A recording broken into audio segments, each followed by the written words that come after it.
Hi, teachers. My name is Tanya McMartin. I'm one of the core faculty members here at Alliant University, and I'm teaching your Clinical Practice 3 course, which your student is enrolled in. And I'm here to tell you a little bit about the course so that you have an idea of what to expect, and also let you know if you have any questions, you can reach out and contact me, and I'd be happy to help. First up, how to find me. You can find me either through email, my Alliant email address, and also my phone number is listed right here on the screen. If you need immediate assistance, please text or call. I don't want you to feel like you've been left high and dry in any way, shape, or form. So find me on my phone at any time, 858-376-7527, and I'll text or call you right back as soon as I can. My email, of course, is listed on the screen. You're welcome to email as well. To give you an overview of what your student teacher is enrolled in, currently your candidate is enrolled in CP3. It's the third in a series of 4 courses. They've already attended CP 1 and 2, where they were required to do observations and kind of soak up the classroom environment. But now during CP3, we're expecting them to get in front of a class and start to teach. The courses are designed in an effort to mirror an authentic classroom experience, and your assistance is much appreciated in replicating exactly what a teacher would go through. The more you put your candidate in front of classes, the better off they're going to be. We all know that teaching is an art and a science, and it's not something that comes easy to many people. So the more experience they get working in front of students, the better. The acquired content knowledge, they are expected to have a strong handle on your content. This requires, in many cases, some of them to study and to know the content well enough so that they can teach it in the days following. The courses are written in a continuum.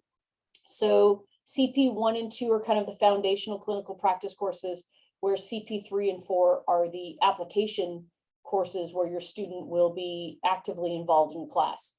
It's really important to give them feedback, to be honest in your feedback, to have integrity with your feedback. Your integrity is really important to putting these candidates out in the workforce and making sure that they're well prepared for a classroom of their own. So we appreciate you so much taking this on. And again, we couldn't do it without you. Some expectations you have for your student teacher should be with you Monday through Friday, a bell-to-bell experience. They should not be anywhere else than working with you. They should arrive on time. They should be dressed somewhat professionally per your guidance, depending on what your preference is. They should be sort of mirroring your professional expectations as well. They could observe class sessions in the beginning, but it is expected that they are replicating instruction on their own. They should have access to and be able to review curricular materials. So that might require you to see if you can get them an extra set of materials that they can study from, or to provide them time so that they can study the content. They should be participating in any sort of the daily requirements. That includes lesson planning, taking attendance, enacting any sort of duties like supervision, any sort of extracurricular activities. They should be involved in all of that. And it's much appreciated if they're doing that under your guidance. They should also be collaborating with your colleagues, your professionals. So whether they're able to go out and observe other teachers or be part of a team where they talk about student performance, that is critical to their development as a teacher.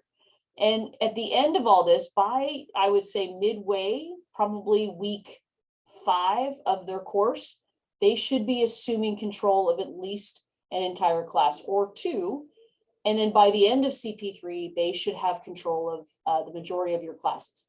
In some cases, it's kind of your personal preference. If you want to hold on to, a little bit of your coursework, that's fine. But remember that the idea behind this is they should have an authentic classroom experience. So however you see that fit is appropriate, but remember that the more you get them in front of students, the better prepared they are. During each 8-week course in CP3, and then after this, they enroll in CP4, they're required to submit 3 videos each course. So a total of 6 video recordings between now and the time they're done with their student teaching. These videos should be about 15 minutes long. They cannot be edited in any way, but here is where we need your assistance. They must have, and this is a CTC requirement, they must have at least 4 students present. So of those 4 students, they have to have their faces on camera, or at least they have to be interacting with live bodies. There cannot be like a virtual instruction where you just see black boxes. If they are black boxes, then we should be able to see student initials. They don't necessarily have to have their face on those black boxes, but those boxes need to be students that are enrolled in the class, and it is not, people that are posing as students. They must have their face on their video, and their audio should be clear and easy to see and hear. So many times we have students that'll video like the back of their heads. No, the CTC requires them to see their face for at least a portion of the video. Consider it like a binding document. We need to know that this is indeed the student whose name is on the application. And it's really important that we're able to clearly hear them. Sometimes I've seen students that will have, a control of a small group instruction, and there's somebody else teaching in the background, whether it's their collaborating teacher or another assisting teacher, and it's really hard to hear them. So with their videos, please make sure that it's easily seen that it's them, and that it's easy to hear them, that there are no distracting sounds. And then the goal of these videos is to learn how to select footage. So it's not about submitting the entire lesson plan. It's about submitting a piece of it that is most representative of the required TPEs. So whether or not they're looking for TPE 1 or 2 or 3 or 4 or 5 and 6, you want to select the footage, or the student wants to select the footage that is most reflective of their skill set of those TPEs. So it would help if you could do the video for them, or at least assist them on setting up a camera. We always recommend if they use their phones to turn their phones sideways so that it gets a broad range of the classroom, so they can see things on the walls, things that they write on the boards. If students are working on computers, see if you can walk around and record what the kids are doing on their screens. If there's any sort of collaboration, walk around and follow the students' collaboration. But most importantly, this is about the teacher. So it's about how he or she is facilitating instruction. So your assistance on helping them record a great video is much appreciated. The next thing that I want to look at are some of the expectations, the general overview. They're following what we call the teacher performance expectations. These are written by the credentialing commissions in their state, and each state has kind of their own set of credentialing expectations, or teacher performance expectations. Throughout their series of CP3 and 4 courses, they're going to be required to showcase different TPEs at different times. Generally, and I'll share some documents that'll kind of give you an overview, but generally TPE 1 and 2 is about collaboration and culture, generally speaking. TPE 3 and 4 are about like the lesson plan itself, Common Core understanding, NGSS if they're a science teacher, and then planning effective instruction. TPE 5 focuses on various types of assessment, and TPE 6 is about them as a professional educator. So that's kind of a general overview. Your credentialing candidate, your student teacher, will provide you a list of the TPEs that they're working on, so that maybe you can kind of include that in your conversation so that you know exactly what they're supposed to show. There are some key assignments that are going to require your involvement. The first one is during week 4, at the halfway point during their course, the students have to turn in something called a district support, or like a master teacher feedback form.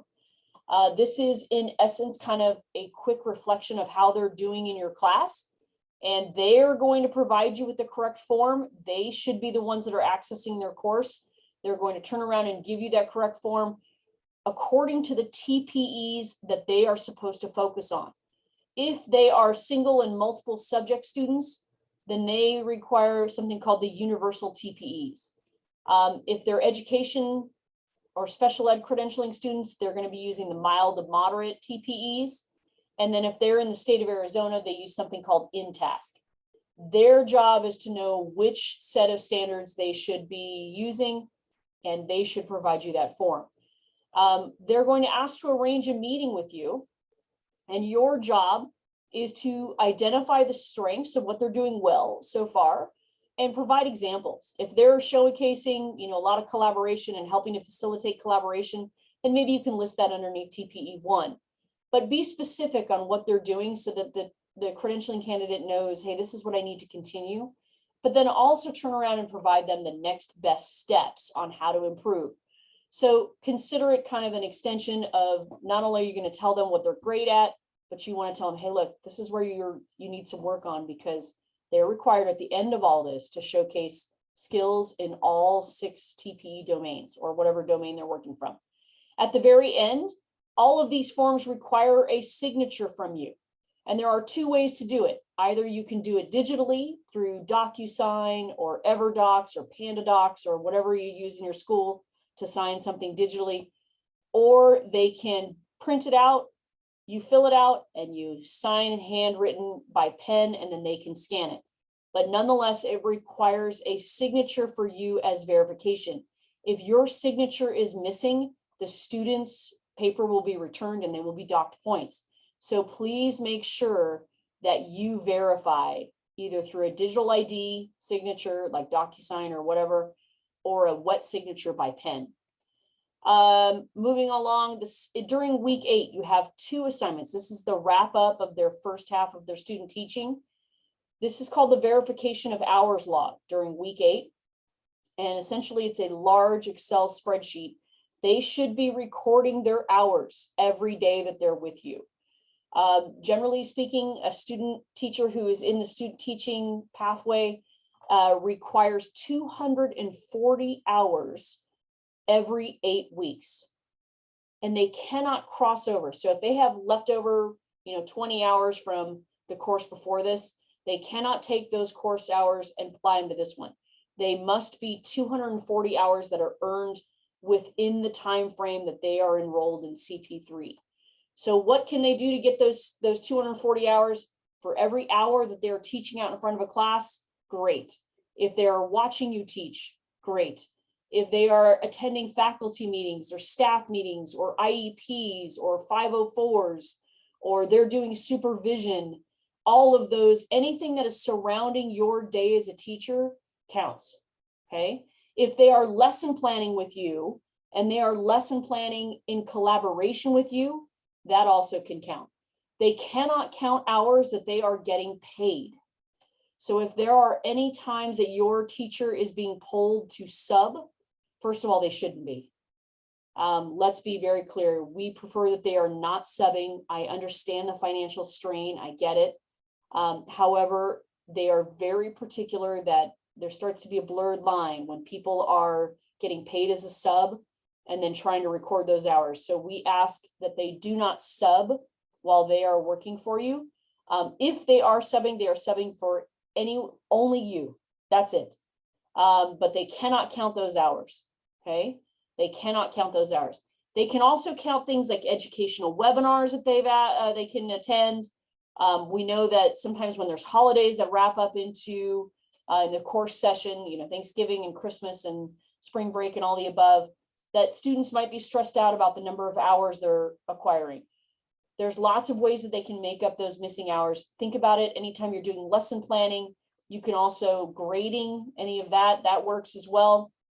Okay, they can count those hours that are surrounding. The majority of the hours, no questions asked, should be hours working with you and your students. Okay, so if you have a student teacher who is out there acquiring what we call alternative hours, so much so that it impedes on the irregular instructional hours, we need to know about it. So they should be with you every day gaining those hours. If they do that, they shouldn't have a problem reaching those hours. The last assignment that I'm going to talk about is something called the quarterly summative assessment. This is like their final progress assessment from you. And it is an overview of the TPEs and their professional disposition that they shared while working with you in your class.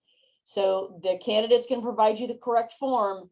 They're going to just review their performance, provide feedback based on the performance of the required TPEs. Be clear with why they have earned the score, and then provide the next best steps. And then sign it again, digitally or in pen. But just a little heads up, they should give you enough time to get this done. If it is due on Sunday, they should not be giving it to you on Saturday at midnight. So the last week of their CP3 course, I would say that this needs to come to you early in the week. I would say Monday or Tuesday, so you have time to fill it out. Should be no problem. If you have any concerns about your teaching credentialing candidates, please call me. If they're not showing up, or if they are struggling with their teaching assignment, by all means, we are here to listen to you and help you. And we so appreciate you taking on a student teacher. We understand that sometimes student teachers can be quite a burden, and we get that. So we couldn't do this without you, and we appreciate you giving back to the profession by ensuring that Alliant pushes out rigor and excellence in their candidates. If you have any questions, please text me or email me or call me. Okay, and I look forward to working with you, and thank you again so much. Have a great evening. Bye-bye.